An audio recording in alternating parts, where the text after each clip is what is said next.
할렐루야, 복음비전교회 주일 예배에 오신 여러분을 주님의 이름으로 축복하고 환영합니다. 다 같이 자리에서 일어서 주시기 바랍니다.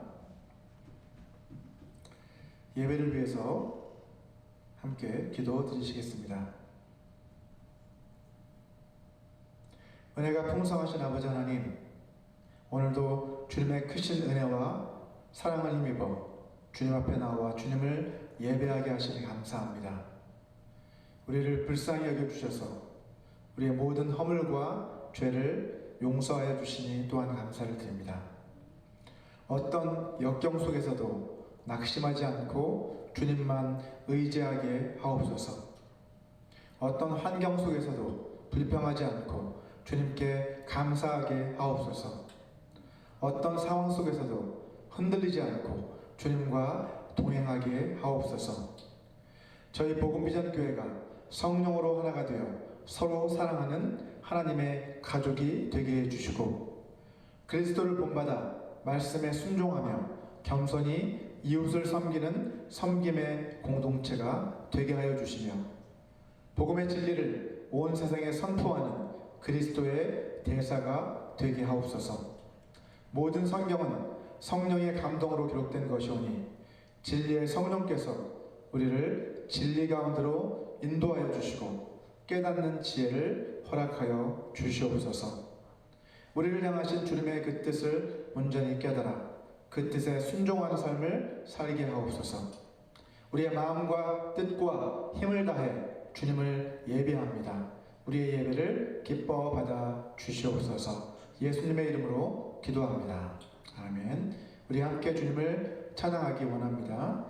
우리 찬양할 때 찬송가 542장 구주 예수 의지함이 함께 찬송하겠습니다.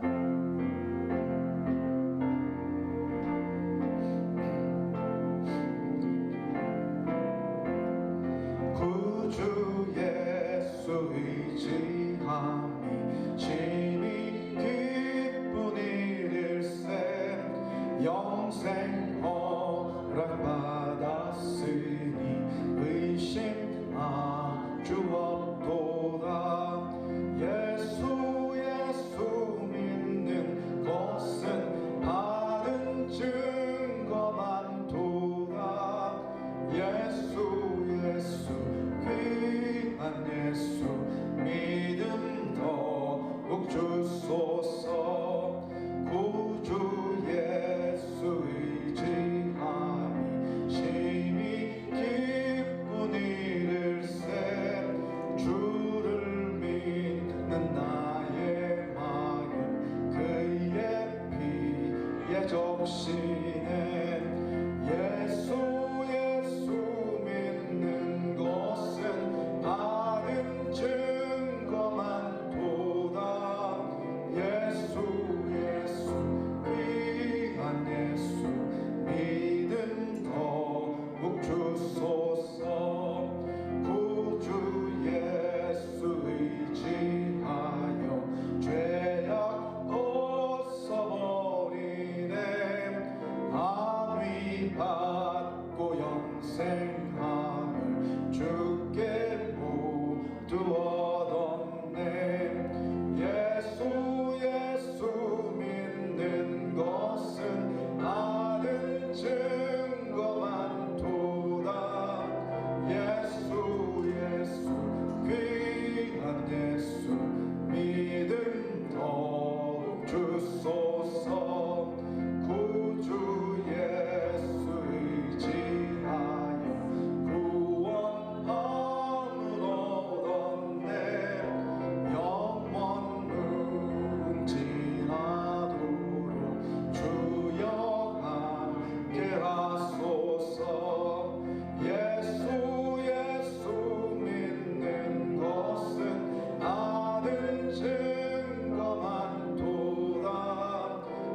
계속해서 목마른 사슴 함께 찬양하겠습니다.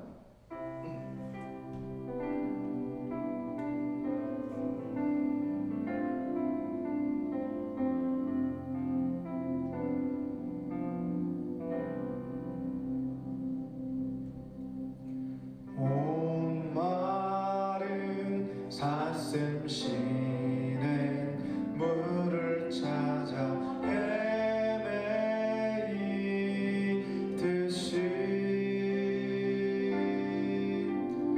내 영혼 주를 찾기에 갈급하나이다.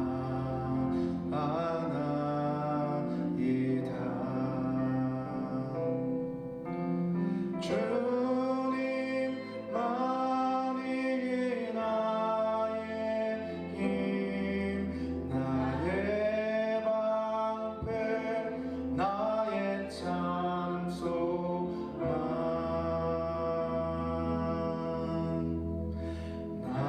나의 몸 정성 다 바쳐서 주님 경배합니다.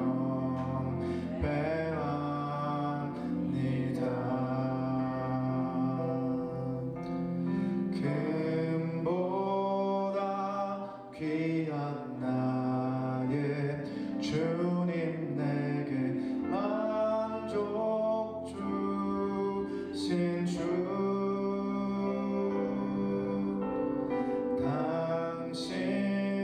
당신만이 나의 기쁨 또한 나의 참 보배.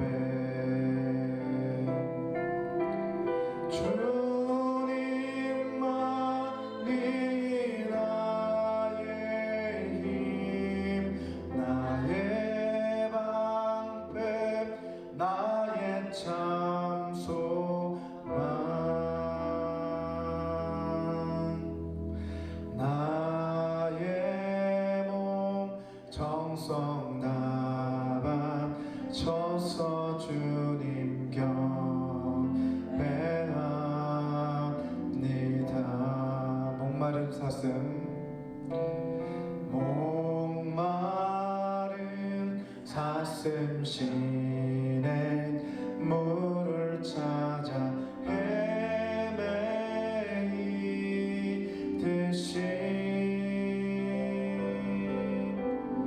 내 영혼 주를 찾기에 갈급하나이다.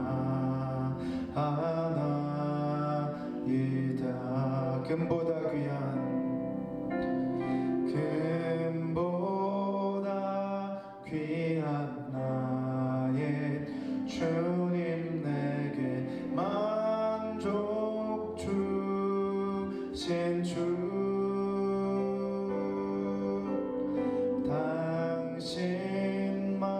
당신만이 나의 기쁨 또한 나의 참 보배.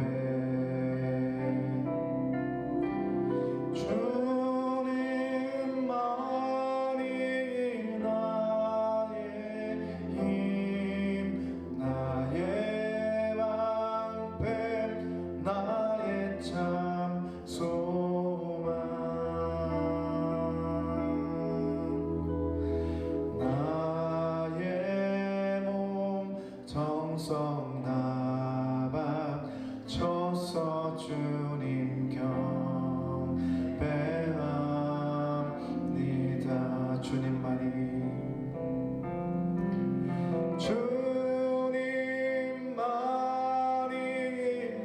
나의 힘, 나의 방패, 나의 참 소망,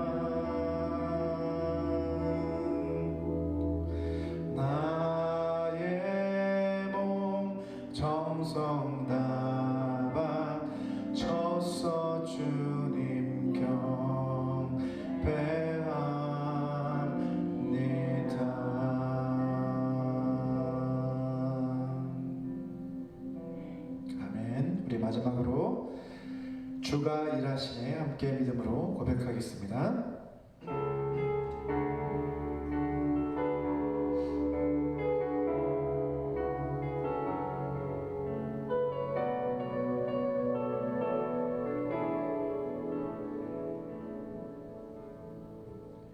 날이 저물어 갈 때 빈들에서 걸을 때 그때가 하나님의 때 내 힘으로 안 될 때 빈손으로 걸을 때 내가 고백해 여호와 이래 주가 일하시네 주가 일하시네 주께 아끼지 않는 자에게 주가 일하시네 주가 일하시네 신뢰하며 걷는 자에게 우리 모인 이곳에 주님 함께 계시네 누리네 아버지 은혜 적은 떡과 물고기 내 모든 걸 드릴 때 모두 고백해 여호와 이래 주가 일하시네 주가 일하시네 주께 아끼지 않는 자에게 주가 일하시네 주가 일하시네 신뢰하며 걷는 자에게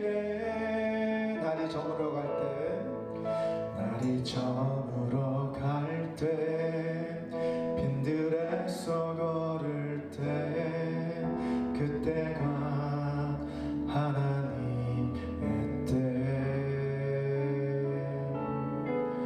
내 힘으로 안 될 때 빈손으로 걸을 때 내가 고백해 여호와 이래 주가 일하시네 주가 일하시네 주께 아끼지 않는 자에게 주가 일하시네 주가 일하시네 신뢰하며 걷는 자에게 우리 모인 이곳에 주님 함께 계시네 누리네 아버지 은혜 적은 떡과 물고기 내 모든 걸 드릴 때 모두 고백해 여호와 이래 주가 일하시네 주가 일하시네 주께 아끼지 않는 자에게 주가 일하시네 주가 일하시네 신뢰하며 걷는 자에게 주가 일하시네 주가 일하시네 주가 일하시네 주께 아끼지 않는 자에게 주가 일하시네 주가 일하시네 신뢰하며 걷는 자에게.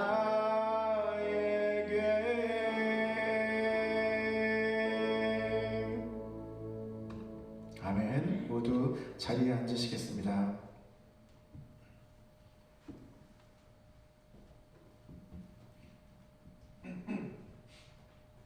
이 시간은 오늘 하나님께서 우리에게 주신 말씀 함께 봉독해 올려드리도록 하겠습니다. 하나님께서 오늘 주신 말씀은 마가복음 6장 30절에서 44절까지의 말씀입니다. 제가 봉독해 올려드리도록 하겠습니다. 사도들이 예수께 모여 자기들이 행한 것과 가르친 것을 낱낱이 고하니 이르시되 너희는 따로 한적한 곳에 가서 잠깐 쉬어라 하시니 이는 오고 가는 사람이 많아 음식 먹을 겨를도 없음이라. 이에 배를 타고 따로 한적한 곳에 갈새 그들이 가는 것을 보고 많은 사람이 그들인 줄 안지라. 모든 고을로부터 도보로 그곳에 달려와 그들보다 먼저 갔더라. 예수께서 나오사 큰 무리를 보시고 그 목자 없는 양 같음으로 인하여 불쌍히 여기사 이에 여러 가지로 가르치시더라. 때가 저물어 가매 제자들이 예수께 나와 여짜오되 이곳은 빈들이요 날도 저물어 가니 무리를 보내어 두루 촌과 마을로 가서 무엇을 사 먹게 하옵소서. 대답하여 이르시되 너희가 먹을 것을 주라 하시니 여짜오되 우리가 가서 200데나리온의 떡을 사다 먹이리이까. 이르시되 너에게 떡 몇 개나 있는지 가서 보라 하시니 알아보고 이르되 떡 5개와 물고기 2마리가 있더이다 하거늘 제자들에게 명하사 그 모든 사람으로 때를 지어 푸른 잔디 위에 앉게 하시니 때로 100명씩 또는 50명씩 앉은지라. 예수께서 떡 5개와 물고기 2마리를 가지사 하늘을 우러러 축사하시고 떡을 떼어 제자들에게 주어 사람들에게 나누어 주게 하시고 또 물고기 2마리도 모든 사람에게 나누심에 다 배불리 먹고 남은 떡 조각과 물고기를 12바구니에 차게 거두었으며 떡을 먹은 남자는 5,000명이었더라. 아멘. 오늘 본문의 이야기는 믿는 사람들은 물론이고 믿지 않는 사람들도 한 번쯤은 들어봤을 정도로 아주 유명한 이야기입니다. 이 사건은 보통 오병이어의 기적사건이라고 불리는데 그 이유는 예수님께서 오병, 그러니까 빵 5개, 이어, 물고기 2마리, 자, 이것을 가지고 이 기적을 행하셨기 때문입니다. 자, 또한 이 사건은 사복음서 마태, 마가, 누가, 요한 이 사복음서 모두에 빠짐없이 기록되어 있는 유일한 예수님의 기적사건이기도 합니다. 예, 사복음서에 유일하게 다 기록되어 있는 사건은 이 사건밖에 없다는 것이죠. 제가 설교를 준비하면서 가장 많이 고민하는 것 가운데 하나가 설교의 제목을 정하는 일입니다. 설교 제목은 간결하면서도 본문의 핵심 주제를 잘 담아내야 하기 때문에 아주 신중하게 결정할 필요가 있습니다. 어떤 분들은 설교 본문만 정해져도 설교 준비의 절반은 마친 셈이다 라는 말씀을 하시지만 저는 조금 다르게 생각합니다. 사실 저와 같이 본문 강해 설교를 행하는 설교자들에게는요, 설교 본문을 정하는 일보다는 설교 제목을 정하는 것이 훨씬 더 중요하고 어려운 일입니다. 그래서 저는 설교 제목만 정해져도 설교 준비의 절반은 마친 셈이다 라고 그렇게 생각합니다. 사실 설교를 준비하기 위해서 처음 오늘 본문을 확인했을 때 이번 설교는 이미 절반은 마친 셈이다 라고 그렇게 생각을 했습니다. 왜냐하면 오늘 설교의 제목은 고민할 필요도 없이 오병이어 또는 오병이어의 기적사건 이렇게 하면 되겠지 라고 생각했기 때문입니다. 하지만 오늘 본문을 더 깊이 연구하면 할수록 설교 제목에 대한 저의 고민은 훨씬 더 깊어져 나갔습니다.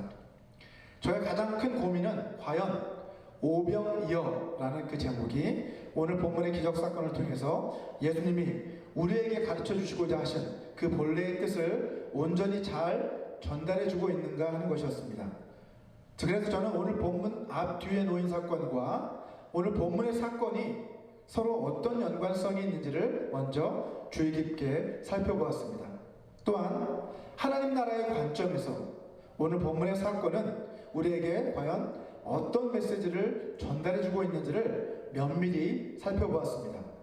자, 그 결과 저는 오늘 설교의 제목을 오병이어가 아닌 나눔은 기적을 깃는 마중물입니다 라고 붙이기로 결정을 내렸습니다. 제가 왜 이런 제목을 붙이게 되었는지, 그리고 오늘 본문의 기적사건을 통해서 주님께서 우리에게 가르쳐 주시고자 하신 진리는 무엇이었는지 지금부터 저와 함께 차근차근 살펴나가 보도록 하겠습니다. 이미 6장 7절에서 13절까지의 말씀을 통해서 우리가 살펴본 것처럼 예수님께서는 회개의 복음을 선포하게 하시려고 12제자를 갈릴리 온 지역 각 마을로 보내셨습니다. 자, 그리고 보내심을 받은 제자들은 나가서 복음을 선포했죠. 그리고 병든 자들을 고쳐주고 더러운 귀신들을 내어 쫓았습니다. 하나님 나라의 복음을 선포한 것이죠. 자, 그로 인해 예수님의 명성은 어떻게 되었습니까? 하늘을 찌를 듯 높아졌습니다. 자, 예수님의 전도 실습은 그야말로 대성공이었습니다. 오늘 본문 30절 말씀을 보시면 사도들이 이 전도 여행에서 돌아와서 예수님께 그 결과를 보고하고 있는 것을 볼 수 있죠. 사도들이 예수께 모여 자기들이 행한 것과 가르친 것을 낱낱이 고했다라고 말씀하고 있습니다. 제자들은 너무나도 기쁜 나머지 아마 피곤한 것도 있고 배가 고픈 것도 있고 그렇게 열심히 주님 앞에 보고를 했던 것 같습니다. 하지만 예수님께서는 그 순간 제자들에게 필요한 것이 무엇인지 너무나도 잘 알고 계셨습니다. 오늘 본문 31절을 보시면 이렇게 말씀하고 있죠. 이르시되 너희는 따로 한적한 곳에 가서 잠깐 쉬어라 하시니 이는 오고 가는 사람이 많아 음식 먹을 겨를도 없습니다 라고 이렇게 주님은 말씀하고 계십니다. 자, 우리는 여기서 선한 목자 되시는 우리 주님의 모습을 발견하게 됩니다. 제자들이 지금 어떤 상태인지, 얼마나 피곤한지, 그리고 얼마나 배가 고픈지, 그럼에도 불구하고 너무나도 기뻐서 주님 앞에 보고하고 있는 그 제자들을 보시면서 이렇게 목자로서의 주님은 그들을 위한 배려를 베푸시는 것을 볼 수 있습니다. 요한복음 10장 14절과 15절 말씀을 보시면 이렇게 말씀하고 있습니다. 나는 선한 목자라.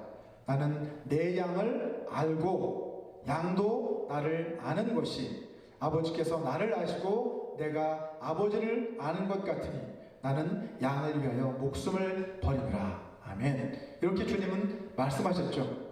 주님은 선한, 좋은 목자, 선한 목자이기 때문에 양들을 안다라는 거예요. 좋은 목자는 양들을 알아야 한다는 것이죠. 그리고 양들도 목자를 아는 것, 그런 관계가 맺어질 때 목자와 양의 관계가 올바로 맺어졌다고 할 수 있습니다. 선한 목자이신 우리 주님께서는 제자들을 그만큼 잘 알고 계셨고 제자들에게 지금 무엇이 필요한지를 늘 세심하게 살피시는 분이셨습니다.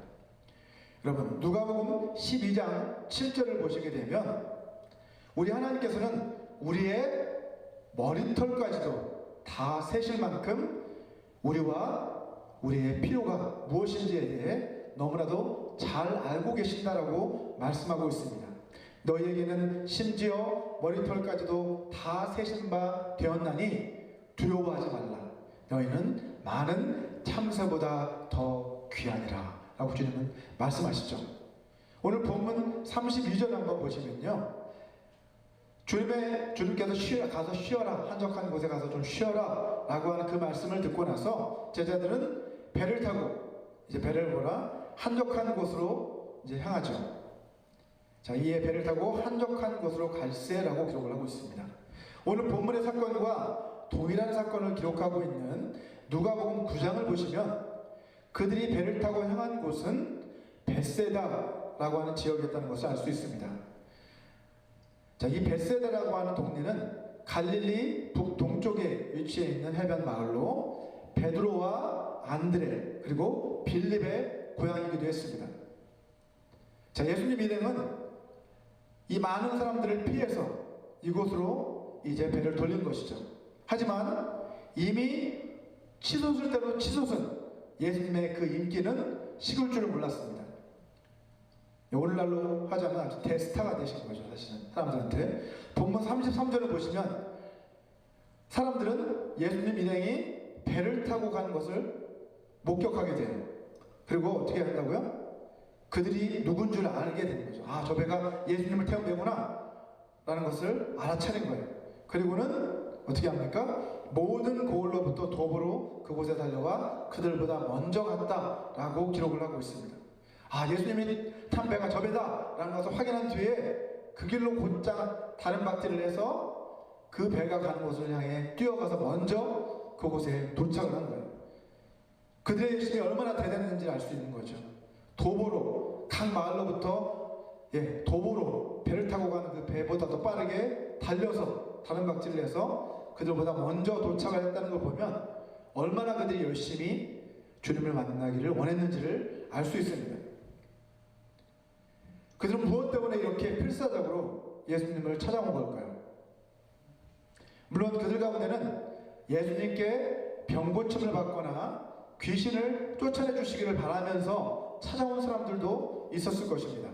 하지만 그곳에 모인, 오늘 본문에 보면 그곳에 모여있는 대부분의 사람들은 예수님의 말씀을 듣기 위해서 찾아온 사람들이었다는 것을 알 수 있습니다. 어떻게 할 수 있을까요? 첫째, 여러분, 병자들이나 귀신 들린 그 사람을 데리고 와서 고쳐주기를 바라는 사람들이었다면 그렇게 먼 곳까지 그렇게 빠른 시간에 다른 박질을 해서 이동하기는 결코 쉽지 않았을 것입니다. 자, 두 번째 이유는 오늘 본문에는 병고침이나 귀신을 쫓아냈다라고 하는 것에 대해서 한마디 언급도 하지 않고 있다는 것을 확인할 수 있습니다. 세 번째 이유는 예수님의 가르침은 날이 저물 때까지 계속되었다라고 오늘 본문은 기록을 하고 있지만 아무도 그 자리를 떠나지 않았다는 것을 알 수 있습니다. 따라서 사람들이 지금 필사적으로 예수님을 찾아온 이유는 주님의 그 가르치심을 듣기 위해서 찾아온 것이라는 것을 알 수 있는 것이죠. 오늘 본문 34절에서 우리는 다시 한번 선한 목자 되신 우리 주님의 모습을 발견하게 됩니다. 34절은 이렇게 말씀하고 있죠. 예수께서 나오사 큰 무리를 보시고 그 목자 없는 양 같음으로 인하여 불쌍히 여기사 이에 여러 가지로 가르치시더라 라고 주님은 말씀하고 계십니다. 주님이 보시기에 그곳에 모여든 그 큰 무리의 사람들, 그 모습은 마치 목자 없이 떠도는 양들과도 같아 보였다는 겁니다. 그들은 영적으로 굶주려 있었지만 주님께서는 오늘 본문의 사건을 통해서 그들의 영적인 양식을 먹여주시잖아요. 하지만 그 사람들은 마치 영적인 그 양식을 공급받지 못한 그러한 불쌍한 양들처럼 지금 그렇게 보였다는 거예요. 주님의 보시기에. 아직 진정한 목자를 만나지 못한 양들의 모습이었다는 것이죠. 선한 목자 되신 우리 주님께서는 어떻게 하십니까? 이에 여러 가지로 가르치셨다라고 그렇게 말씀을 하고 계십니다. 그들을 불쌍히 여기신 이유는 그들이 진정한 하나님의 말씀을 올바로 가르침받지 못한 그것을 보고 불쌍히 여기신 것이죠. 그래서 그들에게 주님은 하나님 나라의 비밀을 가르쳐 주십니다. 그들에게 영적인 양식을 꼴을 먹여주시는 것이죠. 이처럼 양들을 푸른 초장과 쉴만한 물가로 인도해서 양들에게 풍성한 꼴을 먹여주는 그러한 목자가 바로 좋은 목자, 선한 목자입니다. 여러분, 목동 출신이었던 다윗 잘 아시죠? 여러분, 다윗은 목동 출신이었어요. 목자예요. 양을 치던 목동이었어요. 다윗은 이러한 목자의 역할을 너무나도 잘 알고 있었기 때문에 시편의 많은 고백으로 하나님을 나의 목자라고 그렇게 고백을 하고 있는 것을 볼 수 있습니다. 특히 시편 23편이 대표적인 것이죠. 시편 23편 2절을 보시면 다윗은 이렇게 고백합니다. 그가 나를 푸른 풀밭에 누이시며 쉴만한 물가로 인도하시는도다 라고 그렇게 고백을 하죠. 여호와는 나의 목자시다 라고 고백한 뒤에 그 목자이신 여호와께서 나를 푸른 풀밭에 누여주시고 쉴만한 물가로 인도해 주신다 라고 그렇게 고백을 하고 있는 것입니다. 여러분은 어떠신가요? 여러분, 날마다 선한 목자 되신 주님께서 인도해 주시는 그 푸른 초장과 쉴만한 물가로 여러분 나아가 계신가요? 우리의 육신이 음식을 먹어야 살 수 있는 것처럼 우리의 영혼이 살기 위해서는요, 영의 양식을 먹어야만 합니다. 우리가 먹어야 할 영의 양식은 바로 하나님의 말씀입니다. 요한복음 6장 63절 말씀을 한번 읽어보도록 하겠습니다. 살리는 것은 영이니 육은 무익하니라. 내가 너희에게 이른 말은 영이요 생명이라 라고 주님은 말씀하셨습니다. 우리가 먹어야 할 영의 양식은 바로 주님의 말씀이라는 거예요. 저 여러분 모두가 날마다 우리의 영의 양식인 주님의 말씀을 묵상함으로 영적인 그 생명을 풍성하게 누리는 삶을 살아가게 되시기를 주님의 이름으로 축원합니다. 물론 여러분, 선한 목자 되신 우리 주님께서는 영적인 양식만이 아니라 우리의 육신의 양식까지도 공급해 주시는 분이십니다.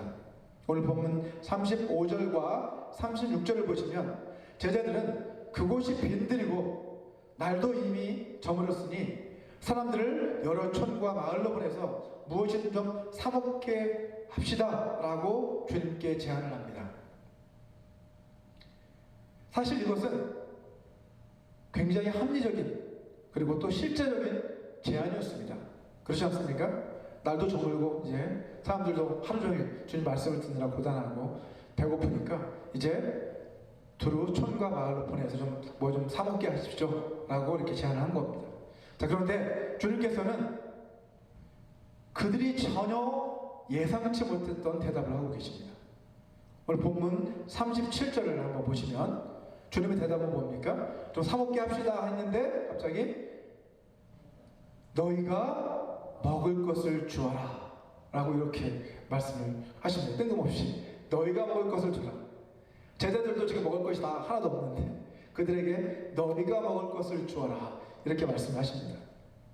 이 말씀을 듣고 제자들 가운데 한 제자가 그럼 우리가 가서 200데나리온의 떡을 사다 먹이니까 라고 그렇게 대답을 합니다. 이건 좋은 대답은 아니에요. 사실 따지듯이 묻는 거죠. 동일한 사건을 기록하고 있는 요한복음 6장을 한번 보게 되면 그 제자는 바로 빌립이라고 하는 제자였던 것을 알 수 있습니다. 6장 7절, 요한복음 6장 7절을 보시면 자, 이 빌립이 대답하되 각 사람으로 조금씩 받게 할지라도 200데나리온의 떡이 부족하리이다. 이렇게 빌립이 이야기를 한 거예요. 사실은 주님, 너희가 주어라 그랬더니 주님, 조금씩 나눠줄지라도 200데나리온어치의 떡이라도 부족할 겁니다 라고 이렇게 따진 거예요. 사실은 아마도 빌립은 수학적인 계산이 아주 빨랐던 사람이었던 것 같습니다. 예수님 말씀을 딱 듣자마자 그 짧은 순간의 암산으로 거기에 보이는 사람 모두를 다 먹이려면 얼마어치의 떡이 필요하겠다는 게 딱 계산이 나온 거예요. 200데나리온어치 이상의 그 빵이 다 필요하겠다라고 이렇게 계산이 나온 것이죠. 전에도 말씀드렸던 것처럼 여러분, 그 당시 한 데나리온은 그 노동자의 하루 평균 임금에 해당하는 금액이라고 할 수 있습니다. 자, 노동자 하루 풍상. 자, 오늘날로 그래서 환산을 해본다면 건설 노동자는 요즘 한국에서 하루 노동을 하면 27만 원을 받는다고 합니다. 많이 올랐죠? 근데 좀 낮추어서 한 20만 원 정도라고 한번 잡아보면 따라서 200데나리온은 얼마 정도가 될까요? 4천만 원인 거예요. 4천만 원. 지금의 돈으로 환산하면 4천만 원. 적게 잡아도 몇 천만 원이 된다는 거죠. 그렇다면 한꺼번에 그 수많은 사람 4천만 원어치의 빵을 구해다가 이 많은 사람들을 먹인다는 것은 사실상 현실적으로 불가능한 일인 것이죠. 그런데도 주님께서는 이러한 제자들의 반응에 아랑곳하지 않으시고 너희가 가서 빵이 몇 개나 있는지 좀 확인해 보라, 그렇게 지시를 내리십니다. 우리 보면 38절 말씀이시죠. 너희가 떡이 몇 개나 있는지 가서 좀 살펴보라 하시니 알아보고 이르되 떡 5개와 물고기 2마리가 있습니다 라고 이렇게 그들이 이야기합니다. 떡 5개, 정확하게 얘기하면 빵이죠 사실은. 예. 이 이스라엘의 빵 5개와 물고기 2마리가 사실 그들이 가진 전부였다라고 이야기합니다. 자, 그런데 이 말을 들으신 주님께서는 제자들에게 사람들을 50명씩 또는 100명씩 그룹을 지어 푸른 잔디밭 위에 앉게 해라 라고 그렇게 지시를 내리시죠. 예. 여러분, 푸른 잔디밭에 사람들이 50명씩 또는 100명씩 때를 지어 앉아있는 그 모습을 한번 여러분 상상해 보시기 바랍니다. 그 모습은 어떻게 보일까요? 마치 푸른 초장 위에 양들이 때를 지어서 앉아있는 그 모습을 떠올리게 하지 않습니까?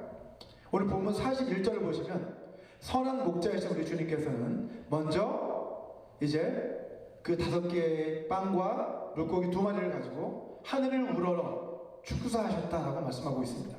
다시 말해서 축사했다는 것은 하나님께 감사의 기도를 드리신 것이죠. 예, 먹기 전에 먼저 감사의 식사 기도를 드린 겁니다. 자, 이어서 주님은 빵을 떼어서 이제 제자들에게 나누어 주십니다. 그리고 사람들에게 나누어 주라 라고 말씀하시죠. 그리고 물고기 2마리도 역시 제자들에게 먼저 주고 그것을 사람들에게 나누어 주어라 라고 이렇게 말씀을 하십니다. 그런데 제자들의 그 두 눈 앞에서 그들이 직접 보고도 믿기 힘든 아주 놀라운 일이 벌어집니다.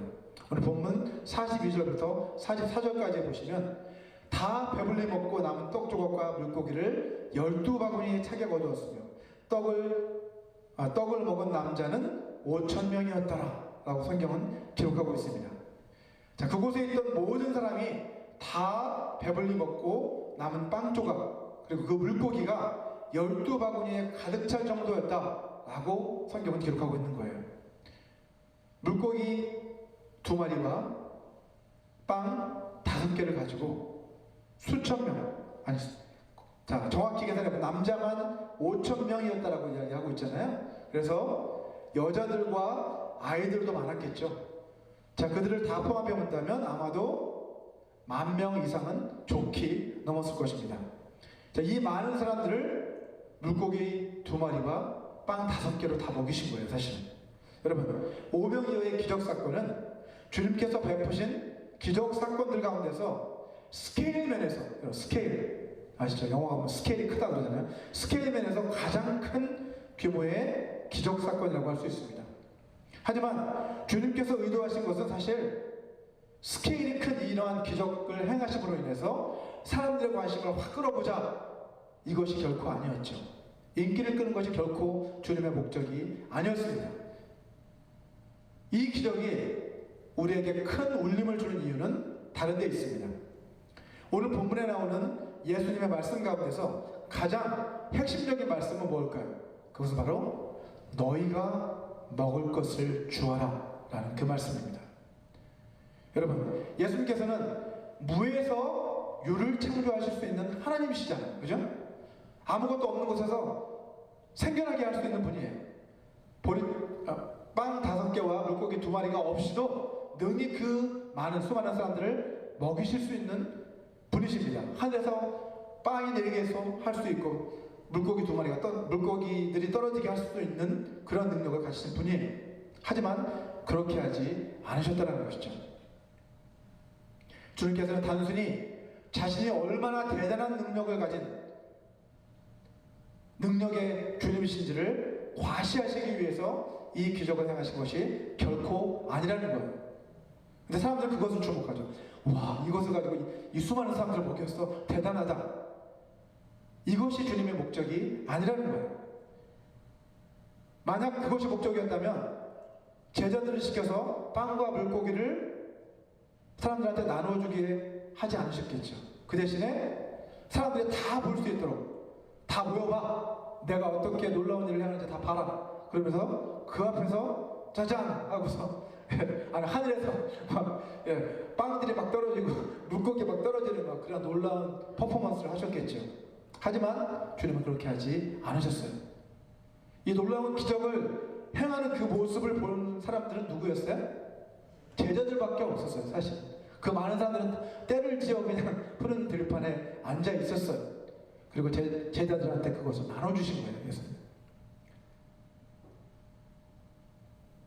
바로 전에 어떤 일이 있었다고요? 이 기적 사건 전에 예수님의 전도 실습이 있었잖아요. 강마을로 전도 여행을 보내셨었어요. 자, 이 실습을 통해서 제자들은 어떤 하나님을 경험했습니까? 너희들 아무것도 준비하고 가지 마. 가면 하나님이 채워주실 거야. 그랬더니 정말 채워주셨어요. 제자들은 여호와 이레의 하나님, 곧 하나님 나라의 일꾼들을 위해서 모든 것들을 다 공급해 주시는 그 하나님을 직접 체험할 수 있었잖아요. 그 체험을 하고 돌아온 제자들이에요. 근데 이번에는 그들에게 어떤 교육을 또 시키시는 거예요? 이번에는 하나님 나라의 일꾼들 뿐만 아니라 이제 이 오병이어의 기적 사건을 통해서 하나님께서는 너희들 뿐만 아니라 하나님 나라의 모든 백성들을 그들의 모든 필요를 다 채워줄 수 있는 분이셔 라는 것을 그들에게 지금 가르쳐주고 계신 거예요. 여러분, 오병이어의 기적 사건은 하나님 나라의 왕으로 오신 예수님, 그 예수님께서는 우리를 통해서 직접이 아니라 바로 우리 제자들, 우리들을 통해서 그 하나님의 나라가 이 땅에 세워져 나가기를 원하신다라는 것을 우리에게 잘 보여주고 있는 사건이 바로 이 기적 사건입니다. 오늘 본문에서 예수님이 제자들에게 빵과 물고기를 사람들에게 나누어 주게 하셨던 이유가 바로 이 때문입니다. 제자들에게는 예수님과 같이 기적을 행하는 그 능력이 그들에게는 없었지만 그들은 예수님의 명령에 순종함으로써 그들은 예수님의 그 놀라운 기적에 동참할 수 있었던 거예요.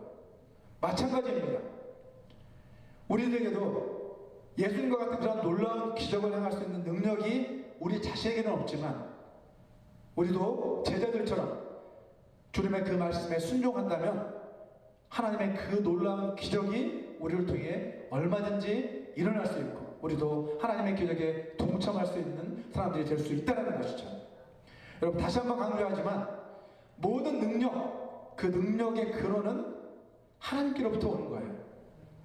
이것을 우리 잊지 말아야 돼요. 우리는 단지 어떤 분이다?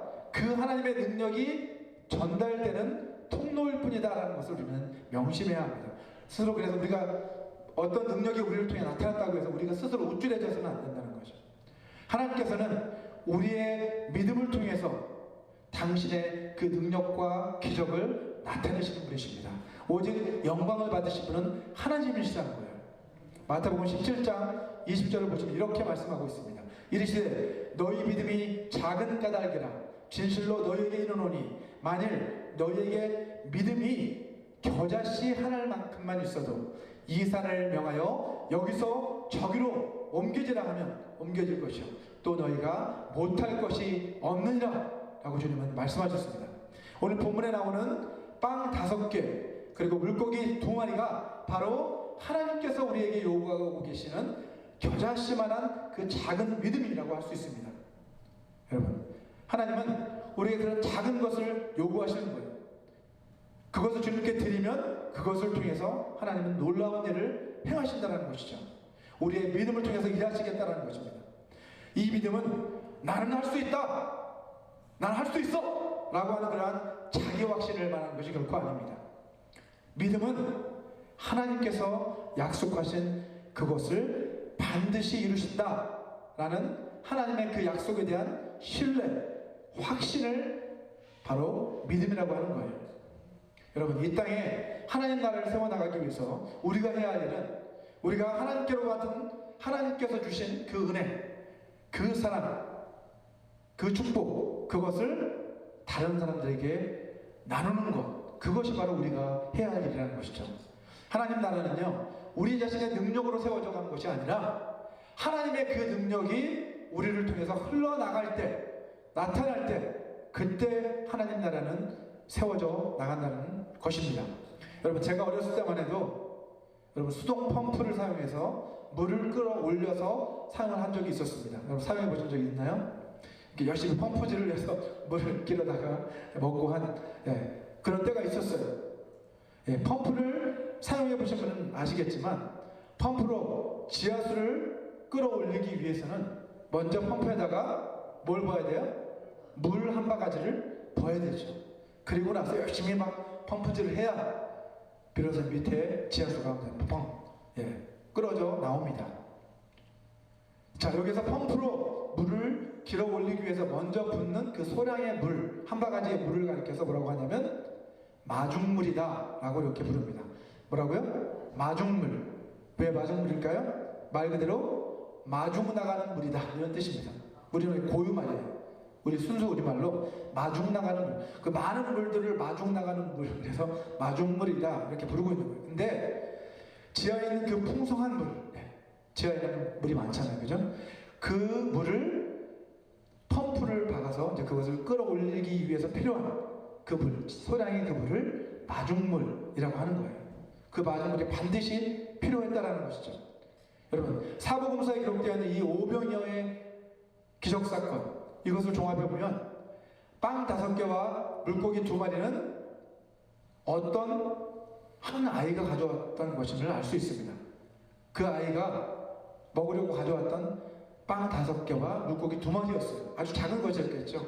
그죠? 우리가 생각하는 것처럼 막 큰 물고기가 아니라, 큰 빵이 아니라 아이가 먹으려고 가져왔던 빵 5개, 그리고 물고기 2마리 아주 작은 것이었다라고 학자들은 이야기합니다. 근데 그 아이는 어떻게 했어요? 제자들이 그것을 요구했을 때 기꺼이 자기의 것을 나누었어요. 그 아이가. 이 나눔이 있었기 때문에 오늘 오병이의 놀라운 기적이 일어나게 된 것입니다. 그리고 그 오병이어를 또 제자들을 통해 나누어 주었을 때 또 이 놀라운 기적이 우리에게 일어나는 것이죠. 여러분, 그 아이가 나눈 이 빵 5개와 물고기 2마리가 기적을 끌어올리는 뭐가 된 거예요? 마중물이 된 거예요. 하나님의 놀라운 은혜와 놀라운 기적의 역사, 하나님의 놀라운 사랑은 마치 지하수가 넘쳐 흐르는 것처럼 이렇게 풍성한데 그것을 끌어올리기 위해서 뭐가 필요하다고요? 마중물이 필요한데 그것이 바로 뭐예요? 우리의 작은 헌신이에요. 그죠? 우리의 믿음의 결단, 그것이 있을 때에 비로소 주님의 놀라운 기적이 폭포수와 같이 우리 가운데 흘러 넘친다는 것입니다.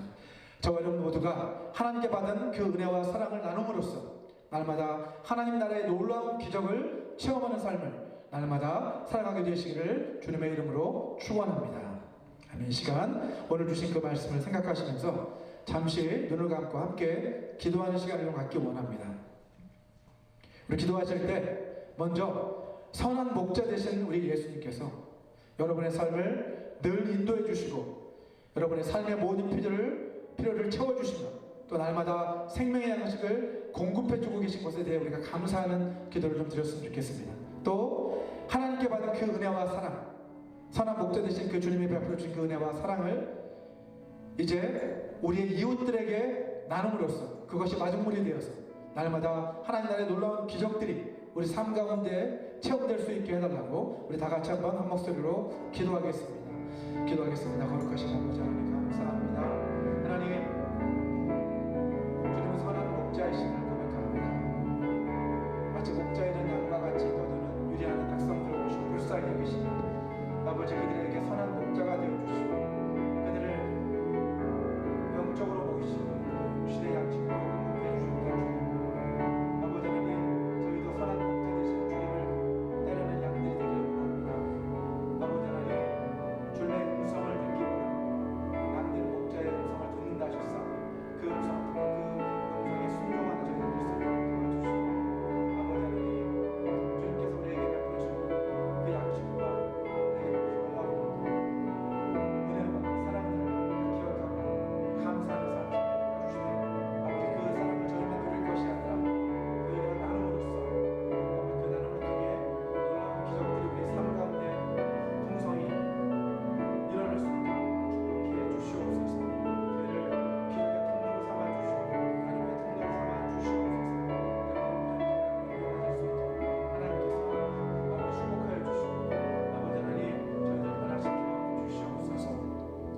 선한 목자 되신 주님, 주님께서 저희의 목자가 되어주시니 저희가 부족함이 없음을 고백합니다. 저희를 날마다 푸른 초당과 실만한 물가로 인도해 주시옵소서.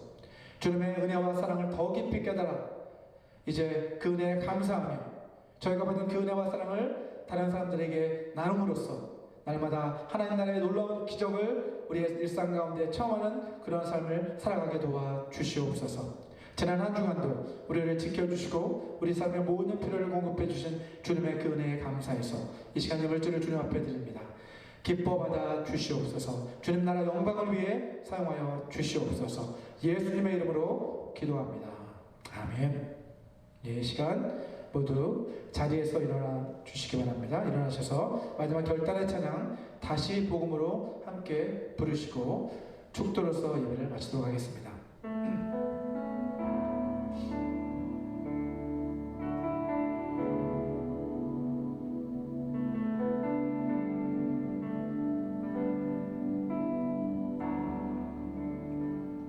하나님 독생자 예수 그리스도 그분만이 오직 길과 진리 생명이라.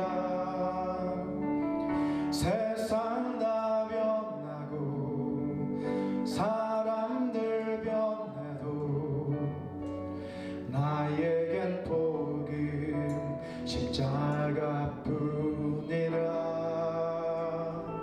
하나님 독생자 예수 그리스도 그분만이 나의 길과 진리 생명이라. 세상이 비웃고 사람들 떠나도 나에겐 복음 십자가뿐이라. 다시 복음으로 다시 십자가로 다시 하나님께로 나아갑니다. 오직 복음만이 오직 십자가만이 오직 하나님만이 나의 전부입니다. 다시 복음으로 다시 십자가로 다시 하나님께로 나아갑니다. 오직 복음만이 오직 십자가만이 오직 하나님만이 나의 전부입니다.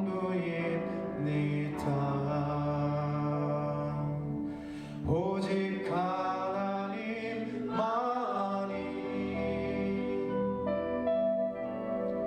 나의 전부입니다.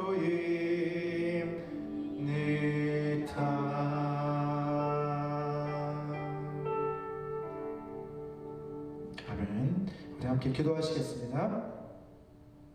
지금은 주 예수 그리스도의 은혜와 하나님의 사랑과 성령 하나님의 교통하심이 주님께 받은 은혜와 사랑을 다른 사람들과 나눔으로써 날마다 하나님 나라의 놀라운 기적을 체험하는 삶을 살아가기로 소망하는 모든 사람들에게 영원히 함께 하시기를 간절히 축원합니다.